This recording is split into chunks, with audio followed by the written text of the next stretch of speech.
Hello and welcome to another episode of the morning after the Euros. We've made it to day 6, and I cannot believe how consistent we've been. Yeah. And we are also matching with the yellow. But Yeah. which team plays in yellow? I'm trying to guess in terms Colombia of plays in yellow. countries. Yeah, but they are not in the Euros. Yeah. Yeah, some crazy games last Sweden night. plays in yellow, right?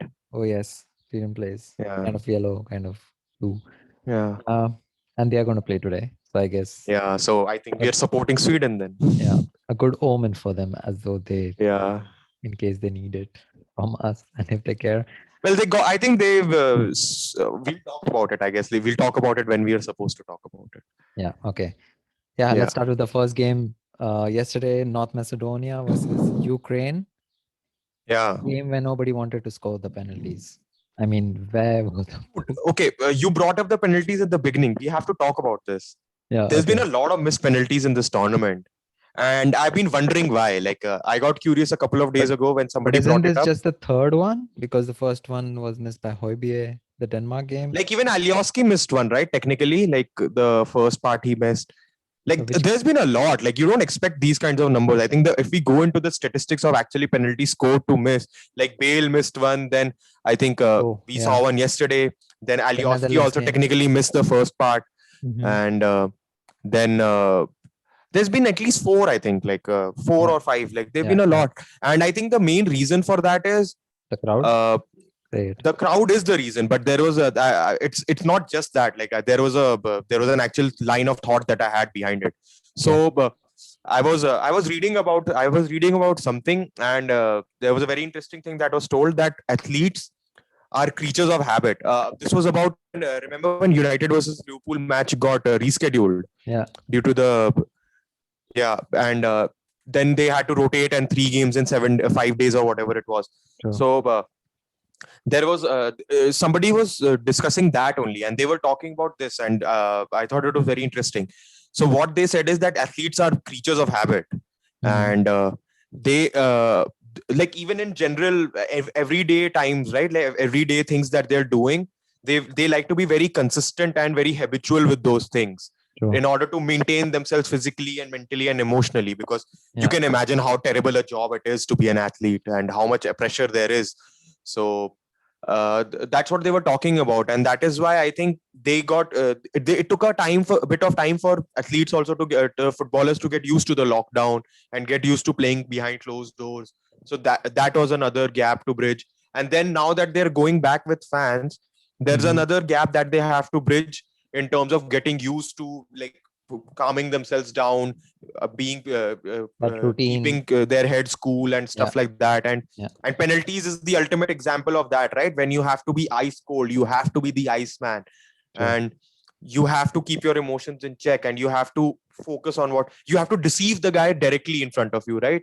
It's an active act of deception. It's basically football with poker is a penalty, right? Yeah, true. So in that sense, I think that is why, and the crowd becomes a huge factor, right? It completely changes the variable when you're standing on that spot and taking that shot. Yeah. And I think that's why, like, the crowd has completely changed their it'll take a bit of time for them to get used to the crowd and get used to how to take penalties, and the mental game that is there with the penalties, that completely the variables have completely changed for these guys. And that is why I think there's a bit of a bridge, that the gap that they have to bridge to get back to normal in terms of the percentages and the numbers. Yeah. Okay. Yeah. So let's. So I think the group looks quite close now, because the next game is basically like a round of 32 for both Austria and Ukraine, because both of them are on 3 points. I mean, Macedonia. Ukraine were pretty good this one, and this one, and North Macedonia fought, so it was a good game in that sense, right? It was fun to watch. It was enjoyable. It was a game in which two sides were on it, which is not something that we could say for the other game that happened in this group. And like that happened yesterday. And is there anything else you want to bring up, like any player or something? No, I mean, I'm glad that we are not reviewing the game, but just like a certain moment in the game, and with that we made a narrative out of the penalties. So let's not review games, because anyways there are a lot of them reviewing it. And basically I think Malinovsky was excellent. I think that what else do we have to talk about? That's it, right? Let's move on to the next one with the Dutch game. Firstly, the last 2 days, 3 teams have already made it out to the round of 16. Netherlands, It's Italy, Netherlands, Italy, and and Belgium. Belgium, right? Yeah. Yeah.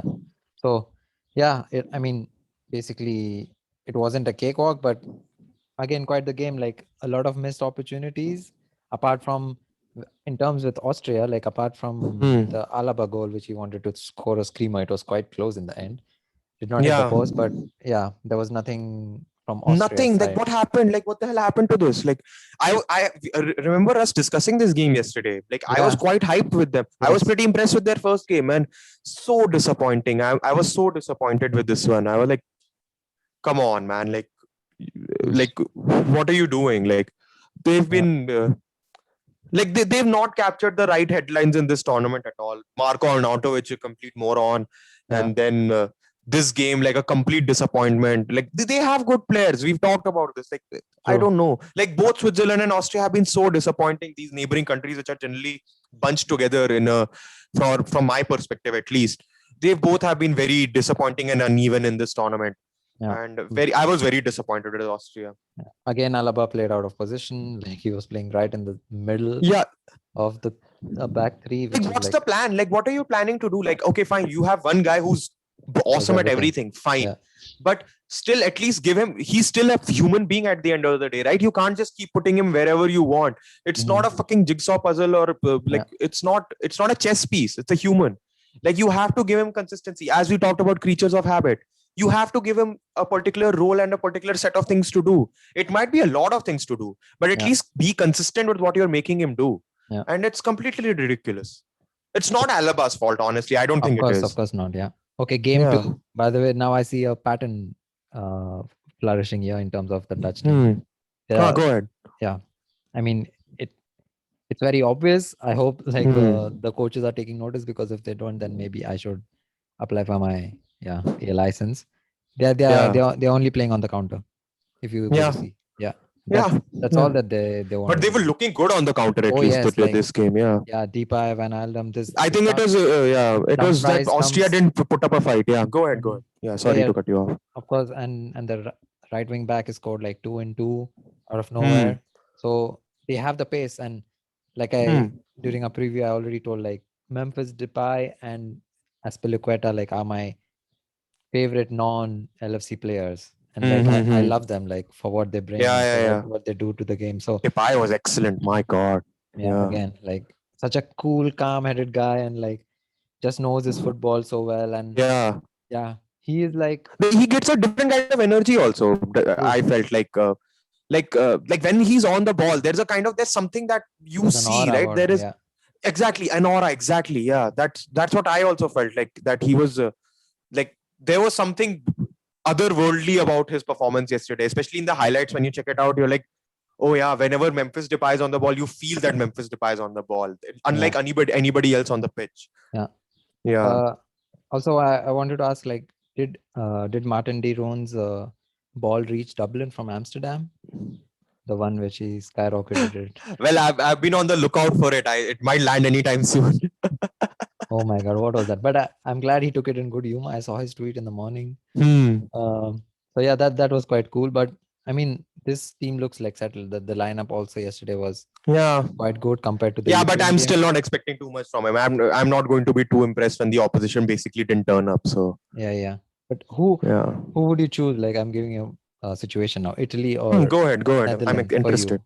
Italy or Netherlands for you? Like to make Italy any day of the week. Like, why would, like, is there any doubt about it? Like, Italy looks much better than like, I can trust it a lot of things about Italy. If we really want to delve a bit into it, Italy, they have the players who have the nous. Like, Chiellini they lost, so that's a big miss. But like, having Bonucci and having what do you call it, like Immobile, like whatever criticism I have of him, like he's done a lot, and he's been in the part of the Italian side for a while.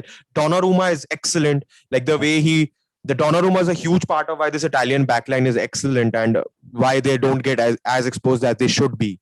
And he's not getting the plaudits, and obviously, like, you won't, because Well, Italy, I'm buying a lot more than Netherlands, because Netherlands, you can see where the flaws are. But I think Delit coming in last game, I think this game at least, like I think that changes quite a lot of things for them. I think another game for both these sides, I think we'll have a much better idea of how they'll compete, because True. like as I told you, the 29 game win streak of Italy, I don't buy at all. It means nothing, in my opinion. It's nothing. Yeah. And then finally not a nerve-wracking one, but like an emotional wrecking game. That was It was, yeah. I mean, the emotion took over. You could see like in the stadium with the players, and also during they had a small ceremony for them, all well and good. Of course, like I don't have any complaints about that. And also like just to appreciate a human being. And especially because it means a lot in a lot of different ways. Like, especially in terms of like, it's such a shocking incident, and it's so like you don't anticipate something like that, first of all, and the fact that he might never play again, like that pain and that injustice that you feel, and that is why your heart goes out to Christian Eriksen. That's all it is, isn't it? Yeah, true. But yeah, they started like they were on fire, the first. I just feel so sorry for them. Win this tournament, they could have won the Finnish game. Well, you were right about that. You suggested this yesterday, that they're going to come out fighting, and that's exactly what they did. So hats off to you for that one. Yeah. Getting all my predictions wrong. Anyways, thanks for that. But well, yeah, no, it's something that you spotted, and you have to be given credit where credit is due. So but I mean, they were the second favorites for me to like get out of the group. But the circumstances, like but I wouldn't be like, you can't blame them or anything like that, right? Can you? Okay, go ahead. Yeah, maybe I think that's what you were coming to. Yeah, maybe they have a chance with the third position, but they need to win with Russia, and then then do they play Russia? Yes. Yeah, they do play Russia. Yeah. Then it becomes like head to head, because then Finland might not win versus Belgium, and then Belgium have 9, and all three have 3-3-3. Yeah. They can make it that way. That becomes very interesting. Yeah. They if they score enough against Russia, I think even on goal difference, either on goal difference or for head to head, like they just score twice, and if they win 2-0 or 3-1 or something like that, I think Denmark should get through. Yeah, they still have a chance. Yeah. That's a weird, the group, 3 teams qualifying from group is such an idiotic idea. I don't like it. Yeah. It just gives you like a sense like, okay, it's not even news that Belgium are really good at football. And once Kevin De Bruyne came in the second half, he made an impact. I know, like he assisted one, he scored one, but I still felt Lukaku was the guy. He had this hockey assist, assist before the assist. Goal, and the hockey assist to the hockey assist. It doesn't exist. I'm just making. So he was the fourth pass before it went to the hockey assist, then the Hazard assist to De Bruyne. So he was there in the second goal, and for the first goal, he was the person before the assist. So yeah, man. Like I used to shit my pants when he used to play for Everton. Like, and that's when I thought, like 22, 23 years old, really like killing it. And in this Merseyside derby, like when it was 3-3, I was like, who is this? Like, whenever he had the ball, I had like my heart in my mouth. So, and now I feel like he's back to that level. Especially he's much better, much better. Yeah, dude. because much better. Because of the age factor and your understanding. Yeah, of the game, well, he was an unknown quantity at the time at Everton, right? You still hadn't figured out what is like how to stop him. Yeah. Like, but then once I think after a certain point, especially in the Premier League, like teams kind of knew what to do against him. Like they were able to like funnel him around in the channels and put him in specific areas of the pitch, and he becomes quite ineffective. But Lukaku has broken through that ceiling, I think. How do you stop this guy now? We asked this question before, right? How do you stop him? And the answer is still, we don't know. We don't know. And then now that Kevin De Bruyne is back, and then it wasn't even like it just combined. Like they just knit it all together. Like that's what the difference with De Bruyne was. And De Bruyne will get the plaudits because when he came on the pitch, the game completely swiveled. And like Lukaku is still, obviously, it's not like Lukaku is meaningless and De Bruyne is everything or something like that. No. But like the catalyst for change and the X factor here, I think is still Kevin De Bruyne, because the way he can run a game. And I think Kevin De Bruyne is like, I think he took 45 minutes to answer anybody who asked the question, why was Kevin De Bruyne PFA's player of the year? Like, Well, That's the the players answer. see it. Like that's the kind of guy you should be scared of, because he doesn't even have to touch the ball to control the game. Yeah. He's Nikola Jokic in that sense. His eyes manipulate you so much that he doesn't have to touch the ball with his feet. When he can play a defender with his eyes, like it's ridiculous, right? Like True. how many players can do that? Like Messi is the same way. Like if Messi looks one way, like we've seen so many games with these guys, right? Like especially Messi, when they have to completely mark him out with 4 guys, and even then he'll manipulate them. Like every small He'll get movement the of the ball out. body, Yeah. you have to observe in order, because that's how closely you have to track this guy. And I mean, it's ridiculous. Like this guy, this Belgium team in the front line is awesome. Oh yeah. The back line we've discussed is aging. so it's so weird. It's not even good. It's not even just aging. It's not good also. Like they there are so many flaws. We saw it. Denmark were able to expose it quite easily, and Denmark is not the most dangerous team that they're going to face in this tournament. Denmark fought and everything. Like we know the narrative and we know what Denmark were. Like we don't know what was going through the mind of the players, obviously, because we can't imagine that situation. But we knew that Denmark is wanting to attack, as you pointed out yesterday's pod, and they're still not going to be the most dangerous team around. They're a good team. They're not a top level team that you have to face to even get to the semifinals of this tournament. Like what will happen when they face somebody like an England or a Croatia or a what other team do you want to face? Like like France is another level above that. Like how even Germany, if they face, what's going to happen to that backline? How will it hold up? I don't think it will hold up very well.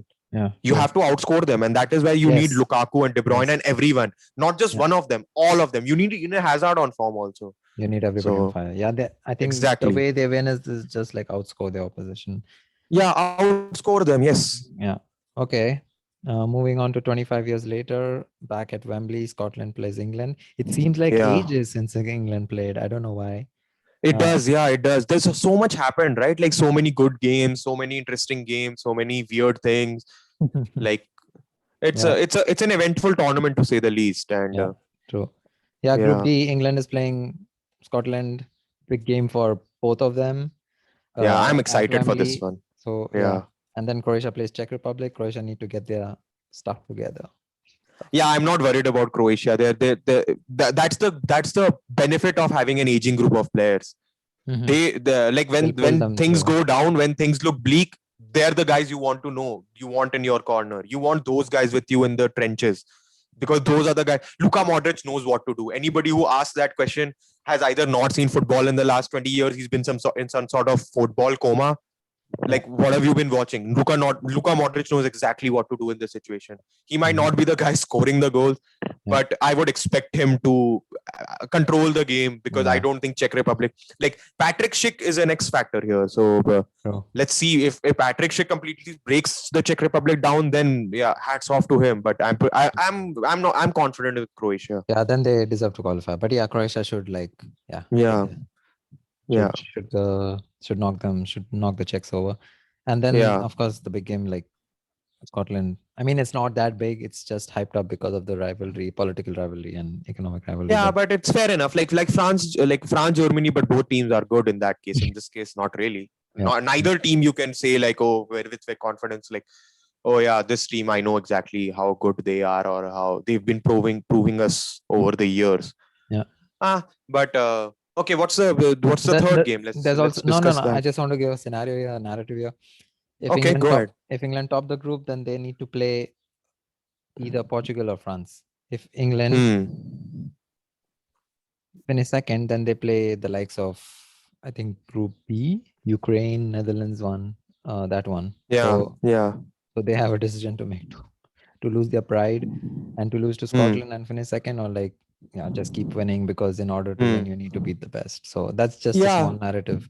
It's simple. Like the question I will ask is, if I was a person who was questioning, like an England fan, I would ask the simple question: what do you want this England team to be? Do you want them to go further in this tournament, or do you want them to actually win? If you want them to win, then expect them to try and beat Portugal or Spain, Portugal or France or Germany. Yeah. Like Otherwise, if you don't want them to win the tournament, you just want them to do well and go far.